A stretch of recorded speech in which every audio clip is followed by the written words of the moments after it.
خواتین و حضرات السلام علیکم ورحمۃ اللہ وبرکاتہ۔ صبرن کے اس نشریاتی پروگرام میں حاضر خدمت ہوں۔ دعا ہے کہ رب قدیر ہم سب کی حاضری اپنی بارگاہ میں قبول فرمائے۔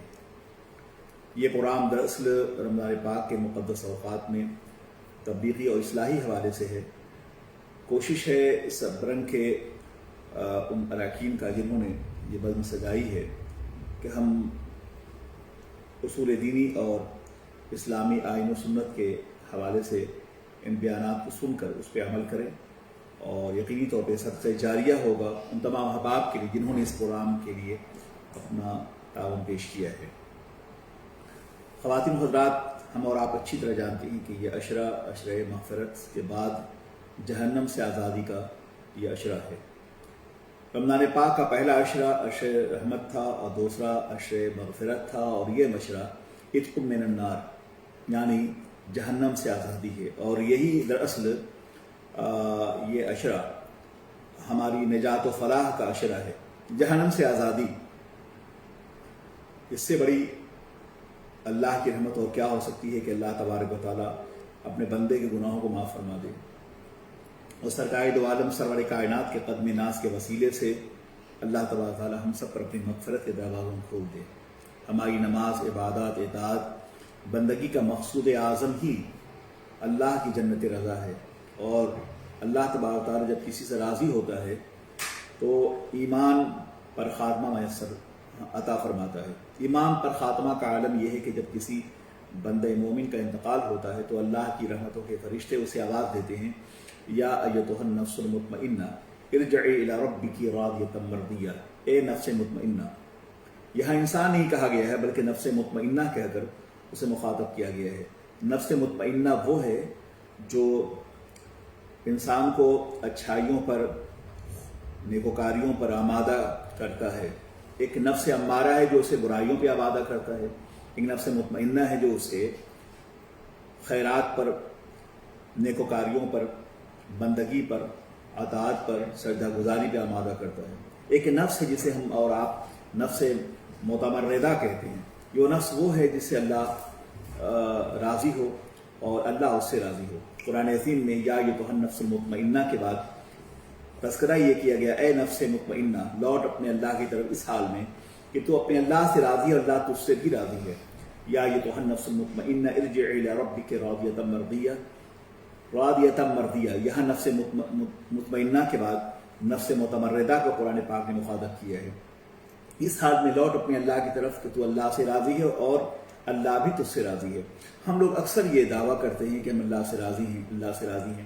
کبھی ہم نے یہ محسوس کیا کہ کیا ہمارا خدا بھی ہم سے راضی ہے کہ راضی نہیں ہے؟ ہر شخص یہ دعویٰ کرتا ہے کہ ہم جنت میں جانا چاہتے ہیں۔ ہم نے کبھی کوشش کی کہ جنت میں دخول اور داخل ہونے کے ضوابط کیا ہیں، اصولیات کیا ہیں، کس طرح ہم جنت میں داخل ہو جائیں گے۔ حصول جنت کے لیے ہمیں کرنا کیا چاہیے؟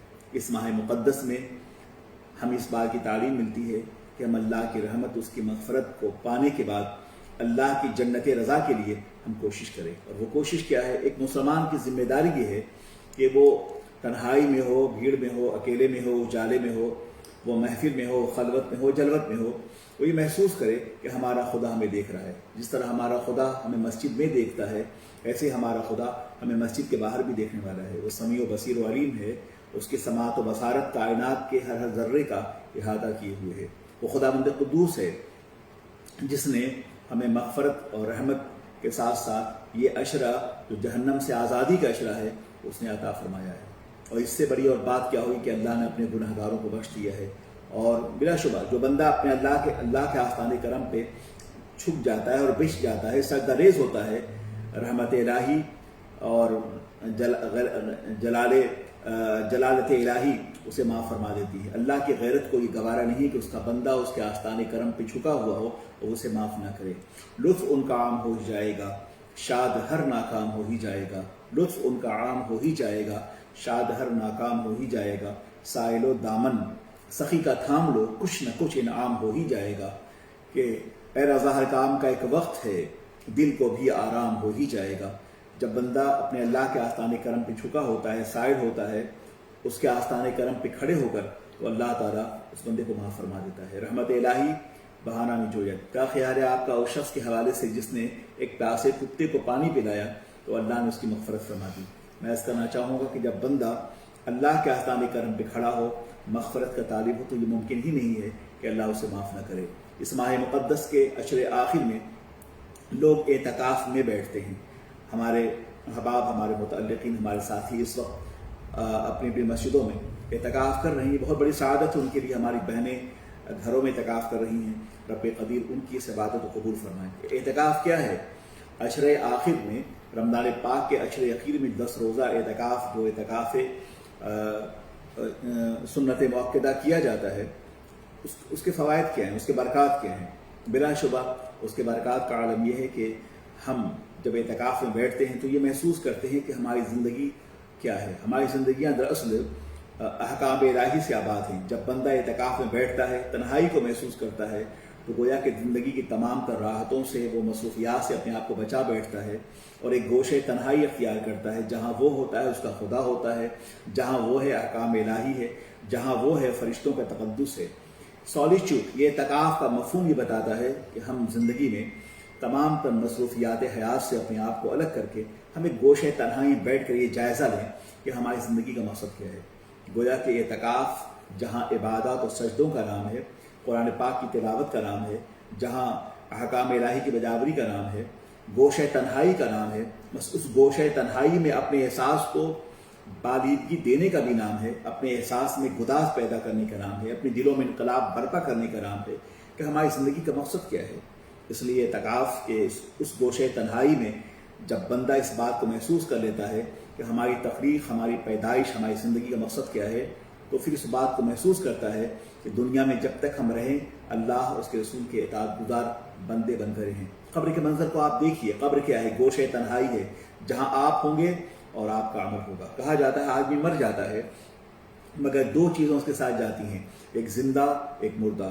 مردہ آدمی کا وجود ہوتا ہے اور زندہ اس کا کردار ہوتا ہے۔ یاد رہے کہ کردار پہ کبھی موت نہیں آتی، کردار ہمیشہ زندہ رہتا ہے۔ مرنے کے بعد لوگ اس کے کردار ہی کو یاد کرتے ہیں اور اس کو سلام پیش کرتے ہیں۔ اس لیے ماہ رمضان میں یہ اعتکاف ہمیں اپنے کردار کو اور اپنے عمل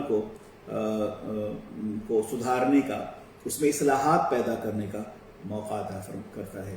رمضان پاک کا یہ وہ عشر آخر ہے جس میں ایک رات ایسی ہے، راتوں میں ایک رات ایسی ہے جسے شب قدر کہتے ہیں۔ یہ مقدس رات ہے جس میں اللہ تبارک و تعالیٰ نے قرآن پاک کو نازل کیا ہے۔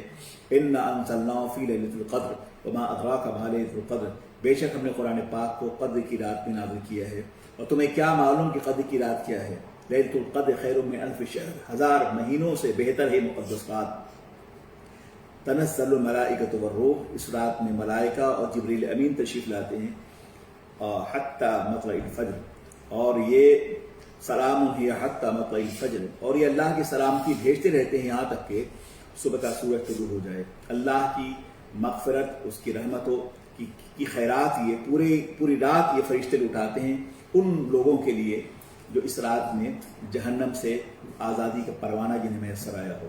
یاد رکھیں، ایک قیدی جس طرح چھوٹتا ہے جیل سے تو اس کی خوشی کا عالم کیا ہوتا ہے، کس قدر وہ آزادی کے فضاؤں میں سانس لینا چاہتا ہے، لیکن اس بندے مومن کی خوشی، مسرت و فرحت کا عالم کیا ہوگا جسے اللہ نے جہنم سے آزاد کر دیا ہے اور جنت الفردوس کا پروانہ اس میں میسر آیا ہے۔ میں سمجھتا ہوں کہ انسانی زندگی میں اس سے بڑی بات کیا ہو سکتی ہے۔ ہماری اور آپ کی تخلیق کا مقصد یہ ہے کہ ہم عبادت کے لیے پیدا کیے گئے ہیں۔ وَمَا خَلَقْتُ الْجِنَّ وَالْإِنسَ إِلَّا لِيَعْبُدُونِ، اللہ نے انسان جنات کو اس لیے پیدا کیا ہے کہ ہم اس کی عبادت کریں۔ عبادت سے مراد صرف نماز ہی نہیں ہے، بلکہ مومن کا ہر وہ کام جو رضا الہی کے لیے ہو وہ عبادت ہے۔ لہذا ہمیں چاہیے کہ اس ماہ مقدس میں اللہ نے اتنا کرم کیا کہ اس نے ماہ مبارک میں ہمیں عشر رحمت بھی دیا، پھر مغفرت عطا فرمایا، پھر یہ عشرہ جو جہنم سے آزادی کا عشرہ ہے، اس میں اللہ نے قرآن پاک کو نازل کیا، شب قدر جیسی مقدسات اللہ نے ہمیں عطا کیے۔ پھر اس کی فضیلتوں میں ایک فضیلت یہ بھی ہے کہ اللہ تبارک و تعالیٰ رمضان پاک کی ہر رات میں 70,000 ایسے افراد کے گناہوں کو اللہ معاف فرما کر اسے جہنم سے آزاد، جو لوگ جہنم کے دروازوں پہ کھڑے ہوئے ہوتے ہیں۔ تو شب قدر کی مقدس ساعتوں بھی اللہ تبارک و تعالیٰ انتہا درجہ گناہ گاروں کے گناہ کو معاف فرماتا ہے، اور اس کے کرم نوازیوں کے آگے ہم جس قدر بھی اس کے آستانے پر سرخمیدہ ہو جائیں ہم اللہ تبارک و تعالیٰ کی عطا کردہ نعمتوں، رحمتوں، برکتوں اور مغفرتوں کے عوض ہم حق ادا نہیں کر سکتے۔ ہم لوگ اس لیے اس کے تعریف نہیں کہ ہمارے پاس سجدہ، نماز اور بہت سارے زکوٰۃ و عطیات ہمارے اکاؤنٹ میں ہے اور ہم اس کے عوض بخشے جائیں گے، ایسا نہیں ہے، بلکہ بخشش کا ذریعہ جو ہے وہ اللہ کا فضل ہے۔ ایک شخص کے پاس بہت ساری نمازیں ہوں اور بہت ساری اطاعت و بندگی ہو، مگر ضروری ہی کوئی جنت کا مستحق ہو۔ جنت کا مستحق اور آزادی کا پروانہ اور جنت کی بہاریں اور اس کی نعمتیں اسے میسر آئیں گی جس کے شریک حال اللہ کا فضل ہو جائے۔ ہم سب اللہ کے فضل کے تعلیم ہے رب قدیر۔ اس عشرے آخر میں ہم سب کو اللہ اپنے فضل سے، اپنے کرم سے نوازے اور بار بار زندگیوں میں ماہ رمضان دیکھنے کی توفیق عطا فرمائے۔ السلام علیکم ورحمۃ اللہ۔